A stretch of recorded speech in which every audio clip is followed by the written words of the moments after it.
নমস্কার, সুপ্রভাত। আমি অর্পিতা। কেমন আছেন সবাই? আপনারা দেখছেন পূর্ণ পরিবার। আমি চলে এসেছি নতুন একটা দিনের গল্প নিয়ে পূর্ণ পরিবারে। আমি একটু ছাদে গিয়েছিলাম সকালে, তারপরে সে একটু জুস বানিয়েছি, জুস খেয়ে নিলাম। এবার আমি বেডরুমের জানলাটা খুলে দিয়ে এলাম, দিয়ে কিচেনে এসেছি। কিচেনে এসে ব্রেকফাস্টের প্রিপারেশন করে নিচ্ছি। ব্রেকফাস্ট আজকে সুজি আর চিড়ে দিয়ে প্যানকেক বানিয়েছিলাম। আর এদিকে বানাতে আমি ফলগুলোও কেটে নিলাম। আর মেয়েরটা রেডি, মেয়েকে দিয়ে দিলাম একটু উপর থেকে মধু। এদিকে হাজব্যান্ডেরটাও রেডি করে নিয়েছি, ওকেও দিয়ে দিলাম। এবার সবাই ব্রেকফাস্ট করে নিয়েছি। তারপর আমি বিছানাপত্র সব গুছিয়ে নিলাম। আর ব্যালকনিতে গাছ লাগিয়েছি, ওগুলোতে সব জল দিয়ে দিলাম।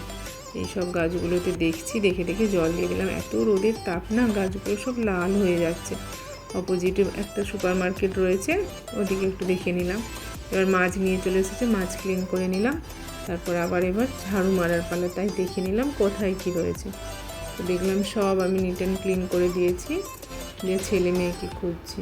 ছেলে মেয়েকে এই ঘরে দরজা বন্ধ, নিশ্চয়ই ওরা এখানে কিছু বদমাশি করছে ভেবে এলাম, কিন্তু এসে তো দেখলাম না, ওরা খেলা করছে ভাই বোনে। তো আমি তো দেখে হ্যাপি হয়ে গেলাম। দেখলাম ওর দিদি ওকে কালারিং শেখাচ্ছে এবং বললো ভাই খুব ভালো হয়েছে, তাই ও ওর সঙ্গে হাইফাই করে নিল। এবার ভাবলাম আমি স্নান করে নিই। তো আমি স্নান করতে চলে গেলাম। তো এসে তারপর পুজো করলাম। মা আগেই পুজো করে নিয়েছিল, তো আমি আবার এসে পুজো করলাম। পুজো করে দেখলাম পেছনে আওয়াজ পাচ্ছিলাম, দেখলাম ওরা টেন্ট হাউসে খেলা করছে। তো ওদের কাছে গিয়ে একটু দাঁড়ালাম, দেখলাম ওরা ওই সব টয়টার নাম দিয়েছে মীরার সাথে খেলা করছে। দিয়ে আমি এবার ভাবলাম না, ওরা খেলা করুক, আমি রান্নাটা বসিয়ে দিই। রোদের যা তাপ, তো গরম লাগেই, যত বেলা বাড়ে রোদের কাছে থাকতে গরম লাগে। তাই মা সব ধোয়া মোছা করে, সবজি ধোয়া এসব করে রেখেছিল। আমি এবার কড়াটা জ্বালিয়ে দিলাম। দুদিকে কড়া জ্বালিয়ে দেবো, একদিকে ডালটা বসিয়ে দেবো আর একদিকে মাছটা ভেজে নেবো। তো ওদিকে সব মাছের মশলাটা করে রেখেছি, খুব হালকা পাতলাই, একটু বাঙালি তামিল স্টাইলে মাছটা বানিয়ে নেবো। অনেক দিন পরে এখানে কাতলা মাছ পেলাম। এখানে তো রুই কাতলা সেরকম পাওয়া যায় না, পেলেও খুব ভালো পাওয়া যায় না। আজকে মাছটা খুব ভালো পেয়েছে। তো প্রায় অনেক দিন পরে, 1-1.5 মাস পরে রুই মাছ কাতলা মাছ খাওয়াচ্ছে। আর কাতলা মাছ তো প্রায় হয়ে গেল 7-8 মাস পরে খাচ্ছি। রুইটা নিয়ে আসে। তো এদিকে আমি ডালটা তুলে দিয়েছি। এর মধ্যে অমৃতা ড্রয়িং ক্লাসে যাচ্ছে। মা ওকে ড্রয়িং ক্লাসে দিতে যাচ্ছে, কেন ওর পাপা একটু বাজারে গিয়েছে। তো আমি ওর পাপা এবার বাজার থেকে চলে এসেছে, আখের জুস এনেছে। এদিকে কিছু সবজি এনেছে, সবজিগুলো একটু বের করে রেখেছি। আর আখের জুসটা আমরা সবাই গ্লাসে ঢেলে নিচ্ছি, খেয়ে নেবো। বাবা মা রয়েছে, হাজব্যান্ড, ওদের 3 জনকে আগে দিয়ে দিই, তারপর আমি নেবো। তারপর আমি একটু স্যালাড কেটে নিয়েছি। আর এদিকে রান্না করেছি মাছ, উচ্ছে ভাজা, মোচার ডাল আর টক দই রয়েছে। আর বেশি কিছু রান্না করিনি। ছেলের খাবারটা রেডি করে নিয়েছি, ওকে খাইয়ে দেবো। এবার দুপুরে আমার কাছে ঘুমিয়ে ছেলে বলছে মা আমি আজকে ফুচকা খাবো। তো গরমে দুধটা খেতেও চায় না।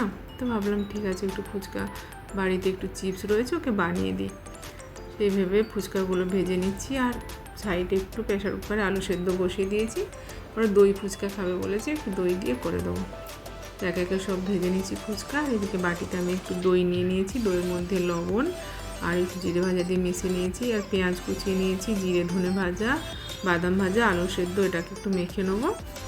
বেশ সিম্পল করবো, আর কিছু করবো না। আর ওপর থেকে একটু দই দিয়ে একটু ঝুড়ি ভাজা দিয়ে দেবো, দই ফুচকা করে দেবো। তো সেই মতো আমি একে একে সব ফুচকাগুলোর মধ্যে আলু ঢুকিয়ে নিলাম, দিয়ে ওর মধ্যে দই দিয়ে দিলাম, দই দিয়ে ওদের সবাইকে দিয়ে দিলাম। এবার মেয়ে বলছে মা আমি খাচ্ছি, আমাকে একটু ভিডিওতে নাও। তো ওর কাছে গেলাম, ও আমাকে দেখে বলছে মা ভালো হয়েছে। দিয়ে এদিকে ছেলে আর হাজব্যান্ড ওরা খাচ্ছে। এর মধ্যে অমৃতা রেডি হয়ে নাচের ক্লাসে গেল। এবার ছাদে চলে এসেছি। ছাদে পাশের রুমের ছেলেটার সঙ্গে আমার ছেলে খেলছে। এই আজকের দিনের এতটুকু শেয়ার করলাম। আর আমি ছাদে হাঁটাহাঁটি করছি। আবার পরে অন্য দিন একটা ভিডিও নিয়ে আসবো। আজকের মতো এখানেই শেষ। ভালো থাকুন, সুস্থ থাকুন আর পূর্ণ পরিবারের সাথে থাকুন। যদি ভিডিওটা ভালো লাগে অবশ্যই একটা লাইক করে দেবেন আর সাবস্ক্রাইবও করে দেবেন। Bye bye, tata.